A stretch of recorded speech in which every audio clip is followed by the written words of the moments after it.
आज महाराष्ट्र हरित ऊर्जा उत्पादनात पहिल्या क्रमांकावर आहे, कारण देवेंद्र फडणवीस सरकारने सुमारे 2,76,300 कोटी रुपयांच्या ग्रीन हायड्रोजन प्रकल्पासाठी 7 कंपन्यांशी 910 किलोटन पर ॲनम हरित ऊर्जा निर्मितीसाठी करार केलाय। याचा लाभ आता महाराष्ट्राला मिळणार आहे। चला पाहूया काही आकडे।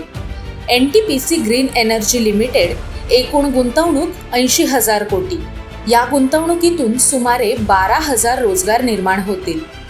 JSW एनर्जी लिमिटेड एकूण गुंतवणूक 15,000 कोटी, ज्यामुळे 11,000 नोकऱ्या निर्माण होतील। तिसऱ्या क्रमांकावर आवाडा ग्रीन हायड्रोजन प्रायव्हेट लिमिटेड आणि बाफना सोलार आणि इन्फ्रा प्रायव्हेट लिमिटेड। त्यांची एकूण गुंतवणूक 50,000 कोटी रुपयांची असून त्यातून सुमारे 8,900 नोकऱ्या निर्माण होतील।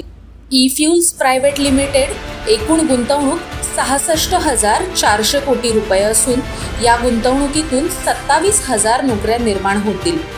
Welspun Godavari GH2 private limited एकूण गुंतवणूक 29,900 कोटी रुपये आहे, ज्यामुळे 12,200 नोकऱ्या निर्माण होतील।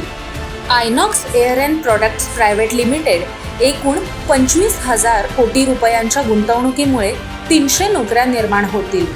L&T green energy take limited एकूण गुंतवणूक 10,000 कोटी रुपये आहे आणि या गुंतवणुकीमुळे 1000 नोकऱ्या निर्माण होतील।